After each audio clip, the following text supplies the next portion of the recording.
So I'm Lenley Hensarling. I've been sober for 9 hours, 20 minutes, and we're in Las Vegas. No, just a joke. I'm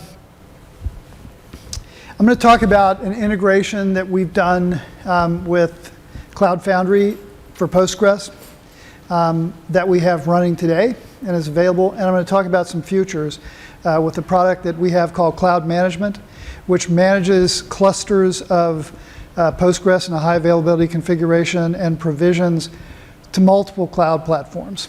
Okay, so we'll get into that as we go. So the why, what we're trying to accomplish with what we're doing, cover Postgres Cloud Management as I talked about. It's something that we've had running on Amazon for about 4 years now under a name called Postgres Plus Cloud Database, or PPCD. And then the integration of both the current shared instance, which means a DBA sets up a database or a database instance in Postgres, and then through a tile we actually provision databases inside that database instance. So a developer can say, I want a database. He has a URL. We've got some service plans that can be set up. It's a big database, how much storage, etc. And they can just click on that. In the cloud management thing, just as a basis, we put RESTful APIs in a layer and can do everything that can be done through our console through RESTful APIs, and that's the integration for the second phase that we're going to talk about. So there's a tension between the traditional IT, DBAs, and operations people, and the need to support what pure digital folks do in terms of continuous delivery and such. You hear over and over again. I've got friends on both sides of this. My background is I was a system software guy in networking for years. I switched back over to the app world. I ran an ERP business, the J.D. Edwards ERP system. Ran development there for, product management and development for about 11 years. And have gone back into the system software side doing product management strategy for EnterpriseDB. And I'll tell you, I know people that are doing pure digital plays and doing continuous delivery. They're updating, just pieces of an app multiple times a day, even. And then I know the old school ERP, waterfall motions. And I have friends that are continuing that work, and they've gone to continuous delivery for some of the modules inside that. So it's happening, but as you look at relational databases and how they fit in, there's a real tension. Like the DBAs say, look, I have to control this. I have to understand what's going on. We have to tune the database. Developers don't know how to set up and tune a relational database. So what we're trying to do is say, let's get the two of them working together and allow that to happen in a way that doesn't impede the ability to really deliver databases to the developers, to move it through to test, and to move it into production in a continuous tool chain, but keep both sides in play for the parts that they need to work on. So this is just a simple example there. This is the architecture of cloud management. So we have a cloud console, and we'll show that. But it has APIs that we've integrated with Cloud Foundry so that everything we can do at the console can be done through clicking on a service plan, and then that all happens and provisions the database behind it.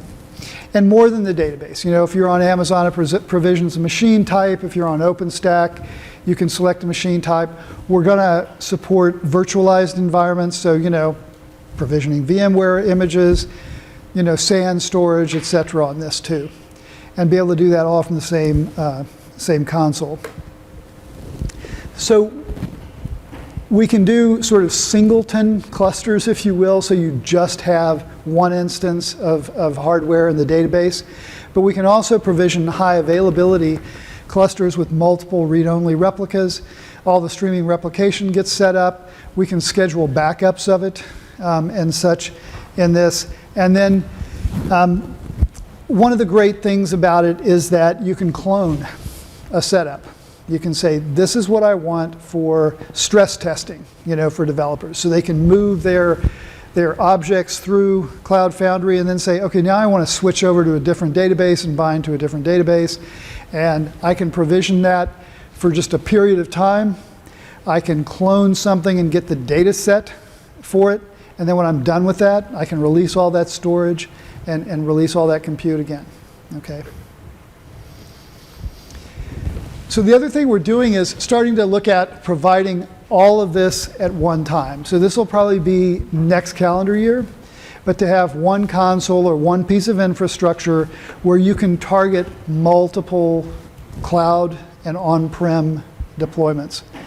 Because you may want to have your developers working on their desktop, roll it into this environment, and then do that on AWS instances. And then you may decide that I'm going to deploy on-prem in OpenStack. Or you may decide to take a deployment as it grows and move it to the cloud, or as it grows and becomes more important to the business to pull it back in, but still be doing development there. So we're trying to really look at what it takes to provide that type of flexibility and be able to have an inventory of your licenses as well. So the DBAs want to understand, look, how much storage is all this eaten up? How is it set up? What licenses do I have to the database if it's a license subscription or something? And where are they deployed? So we're trying to get a common point to handle all that. So again, the DBAs have one picture of this. And then through Cloud Foundry, developers, quality management people, and then ultimately the users in production have a different picture of what they're seeing. But all of the movement through different environments and use of database is seen by the DBAs and the operations people. Amazing. What? Amazing. Amazing? Yeah. Come on. It's working today. So this is a picture of the console. Again, we can scale replicas up or down. Okay, you can decide I want to have the replica go to a bigger machine size and have that roll through the cluster. You can have elastic storage on Amazon or OpenStack today, and we'll add other targets later. And then the ability to fail over and such. So developers are probably just going to get a singleton, as I said, but they may want to test against a true clustered environment and not have to go to DBAs and say, hey, can you set me up a clustered environment? I need it for 2 days, right? And then 3 weeks later, they tell them yes. So the idea is to be able to have those templates up there. They can click on it, get that provision for them, bind their app to it, run their tests, try things out, and then release it. So, it's a creation of a new cluster. On Amazon and OpenStack, you're actually provisioning virtual machines on the fabric, and then tying it to storage volumes, and setting up backup if you need to. If you don't want to have backup, you don't have to. You can also do a clone, which essentially creates a backup of a given instance, and then provision that. So if you want to have different test data that you may want to run against as you're running a project, it's very easy for a developer or a set of developers to provision that with the data sets, okay? Same with quality management groups. So in backups, like as you go into production or even as you're doing development, and doing work on ERP systems, I don't know how many, weeks, days, months were lost when you had a database set up and the team was working on it, and then somebody blows it up, right? Corrupts the whole database. And then you got to get back to that test data and run the programs that generate the data, et cetera. So this allows you to say, look, I'm going to create a backup of it, but I'm not going to create a backup all the time. Maybe just have one every so many months as it evolves, or do it manually. But then be able to clone that and then provision that back up to whoever wants it. We also have what I'd call a modicum of system management tools built into the console. As a company, we have other capabilities in terms of management for Postgres, our Postgres Enterprise Manager. You can use pgadmin. But with this in the console, we have built the ability to see what the CPU load for a cluster is. This is helpful sometimes, if you're running an app against it, you can see what's going on.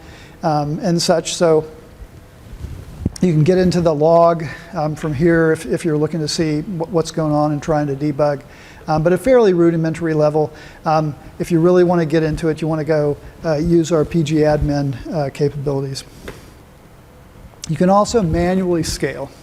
So you can go in and select a cluster and say, look, I want to bump up the memory, I want to bump up the compute, I want to scale out the storage. And so being able to do that is probably more a production-oriented thing.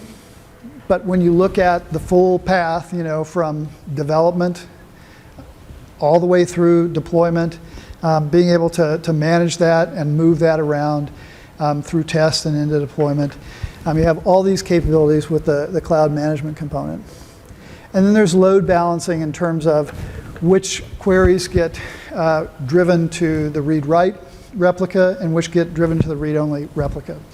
And again, back to the idea of cloning, if you're developing something like this, developers will create their components and they say, look, I think I know how this will scale. And until they run against a cluster, an actual cluster, they're not really going to understand it. So the ability to say, I did my stuff against a singleton, I think I know how it works, now I can go attach to a cluster with 2 read-only replicas and 1 read-write, and go test against that and not have to get the DBA guys involved at each step.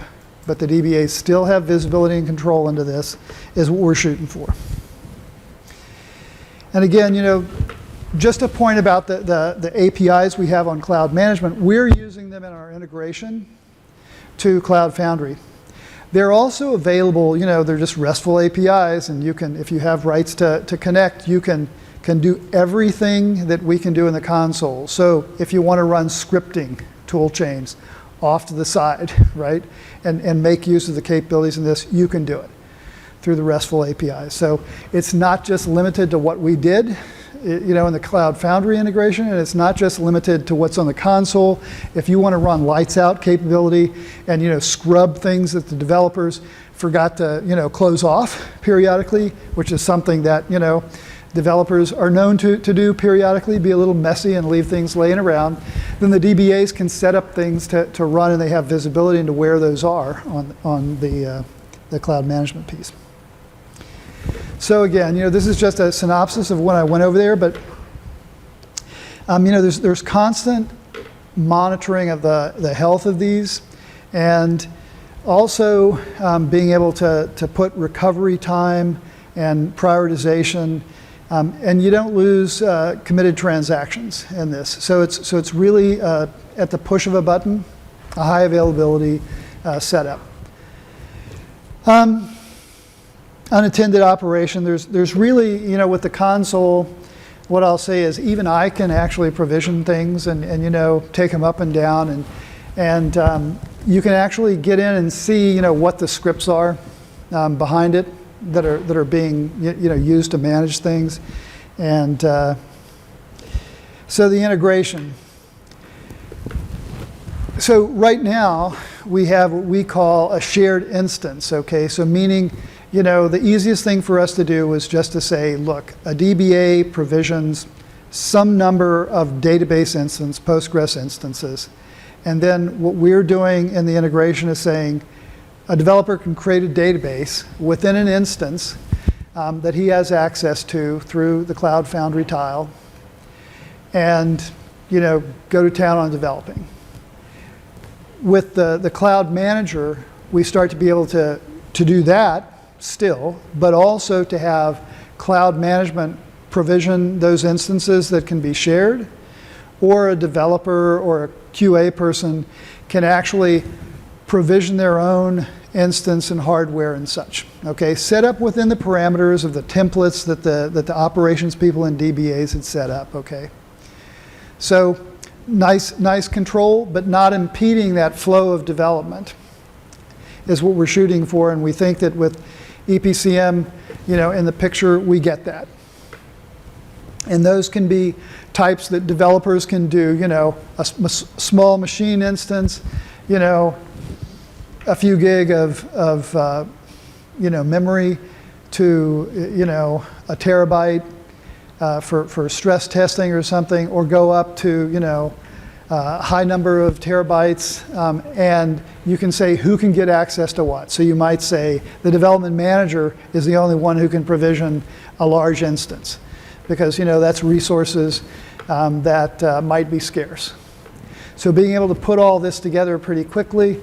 I've been at a number of companies where we had large groups in engineering ops for development, and they built similar things on VMware and using NetApp and such, and built tools for developers to click and provision instances of different sizes, and then periodically we'd run out, right? And somebody had to go through and crawl and say what's being used, how to prioritize things, etc.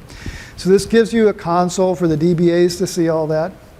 It gives you the ability for developers to self-service and for QA to self-service, and then to move that into production instances as well.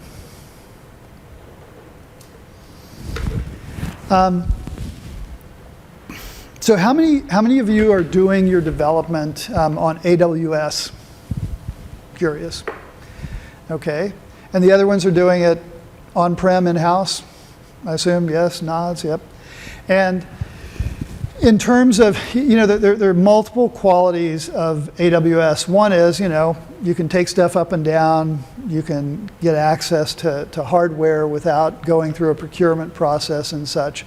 But the other quality is just the ability to provision things quickly. And so in terms of, desirable properties, right? How many think control is a desirable property? Yeah, no hands. Speed of development. Yeah, speed of development, everybody's speed of development. I think we got developers in the room and very few ops and DBA people. Other times I've talked about cloud management, you get a bunch of DBAs and they're like, there's not enough control. So as I said, we're trying to get it to where you can provision these databases and such. And the other thing I'll say is if you got a group, defining the schema, right? They can create databases, and then you can create clones of those for developers, right? For each team, for each individual developer, and those can move along and be, changed on a daily basis and such. And people can go back and get, their new things in the morning or at night, whenever they want to, and just check those out, if you will. And so the ability to do that is really what we're shooting for. And what this makes use of is some of the, the backup technology that we've built into it, the ability to clone things, to have templates and such. And this really was, more for enterprises that wanted to say, I've got, hundreds or thousands of databases, right? And I've got new projects popping up all the time. So we started looking at that and saying, look, really it's more than just a database for a project. It's really many databases within a project in a development tool chain. And saying, how can we turn the cloud management tool in conjunction with Cloud Foundry into something that supports that. So this is the service broker, and I'll say this about Cloud Foundry's model. So if you look at some of the other platform as a service models, they don't really admit to things that aren't in the container model or the object model for the development paradigm. Cloud Foundry, I think, was really smart by saying, here's this modern application development. We can have services that you can bind to that may run outside of the runtime model for what you're building. And that's something that I think has, provides a lot of flexibility and also provides an extensibility model for Cloud Foundry so that we can make the database really a part of that tool chain, if you will. But without this service broker, it's really hard to play that game. So if you think about things like OpenShift, for instance. So we have containerized versions of the database. But what you lose is the DBAs and the ops people sort of lose a certain amount of visibility there. And there's, two sides to this coin is what we're trying to play. So it's up on the marketplace. You can, select it, get the tile, You know, this is something that probably the DBAs would use and set up, you know, service plans like I was talking about on this. And then, you know, you've got your service plan instances, and you know, a developer can just select it. And you know, a development team might just see a small set. They might have a wide range of things to pick from. And then, you know, you can configure your instance and get it up, and then bind your app to it. So again, you know, we're really excited to, you know, have the version we have up now. That'll continue that shared instance model because there's, you know, a good fit for a lot of things for that. But in September, October, we'll be adding the integration with the EDB Postgres Cloud Management piece, right? And so when that happens, you'll be able to, you know, provision a private instance for a developer provisions it for himself.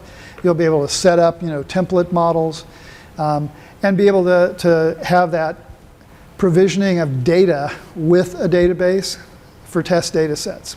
So depending upon how big an application you're building, you know, that can be a big deal. You know, managing those test databases, being able to provide them up.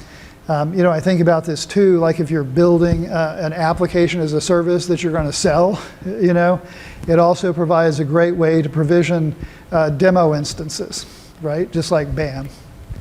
With Cloud Foundry and with this, you can provide, you know, a pristine database. You can provide the app, have it up there, and you've got a setup to have people manage things like that, and even demoing things inside if you're developing internal apps. That this lends itself to that.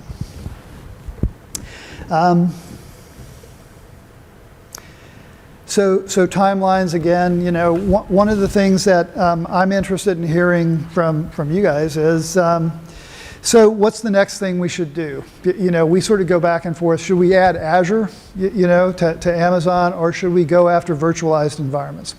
Now, if I talk to CIOs, they all say, give me virtualized environments, because I'm still on my journey of virtualization, right? Meaning, you know, getting everything into VMware instances and using a more fluid management of storage, whether that be NetApp or vSANs or you know, converged storage models. But being able to support things like that, you know, they sometimes vote for the highest. You know, we also want to get to a world where, you know, everybody says we're going to standardize on AWS, and I'm old enough to always go, yep, I've heard this standardization story many, many times before, and then you're going to do an acquisition, and then you're no longer standardized, right? You got a bunch of stuff on Google Compute, you got a bunch of stuff on Amazon, and you have to be able to support both. But you want to have visibility into the two of them, right, in one world, and we're trying to plan for being able to do that. And you know, OpenStack's coming on strong, at least in the financial services world, as a private cloud, if you will. And so, you know, we're going to have that. My bet is within the next 5 years, there'll be new models for a private cloud as well.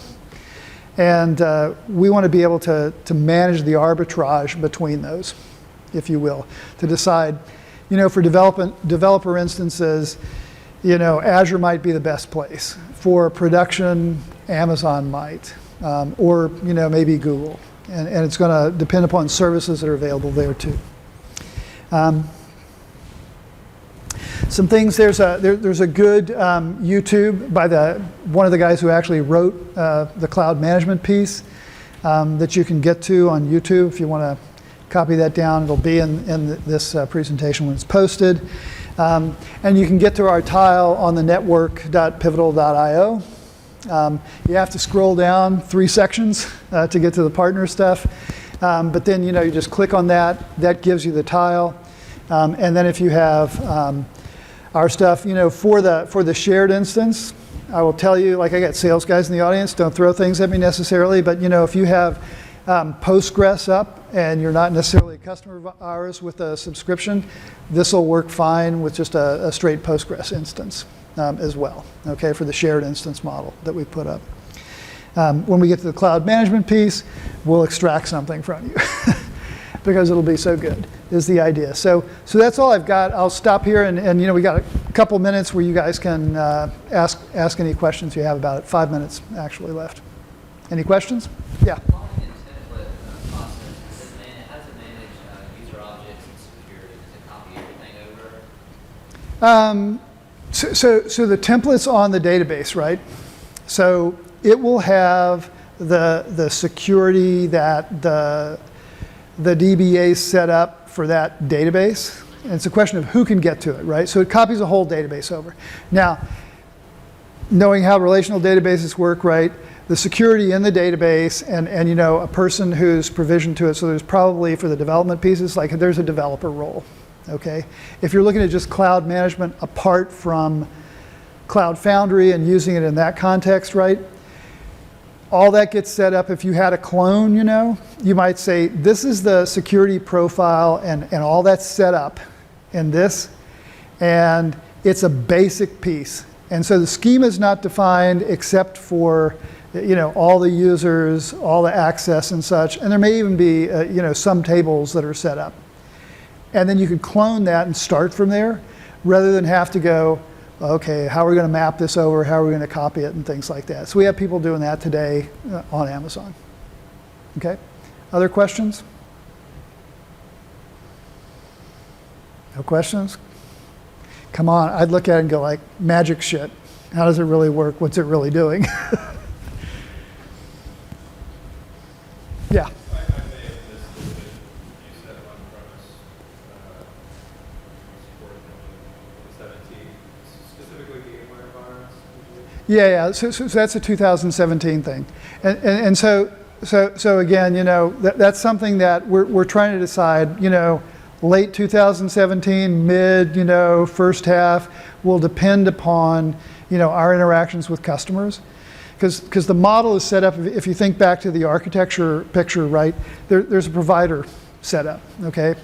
And it just means us writing providers for that target. And, you know, you can think what that would mean in VMware, right? And we want to add to that storage, right? So you can have block storage and streaming storage set up in NetApp and other things too, and we just talk to their APIs. And so we're looking at, you know, some sense of what's the first virtualized environment we would set up.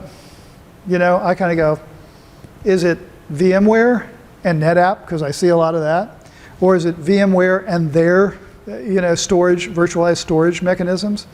So we'll be sorting through that and you know, prioritizing that against Google and Azure, et cetera, right? Okay. Any other questions? All right, well, thanks for coming.